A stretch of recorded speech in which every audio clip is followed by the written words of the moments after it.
የቤት ስራዎችን መስራት የሴት ኃላፊነት ነው ወይስ የወንድ ኃላፊነት? ሰነፍ ሴት ቤቷን በገዛ እጇ ታርሰዋለች ይላል እና ቤትሽም የመገንባትም የማፍረስም ስራ ለሚስት ነው የተሰጠው። ያንቺ ኤክስፔክቴሽን እንዴት ነበር? ከዛስ በኋላ እንዴት አገኘሽው ትዳር? ጋብቻ የህንድ ፊልም እንዳልሆነ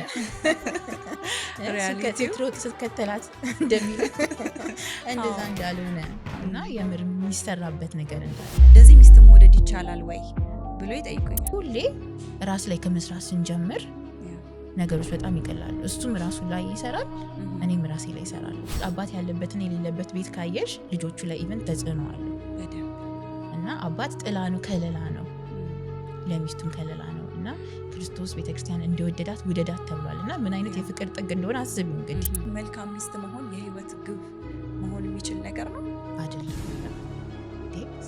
ስንት ነገር እያለ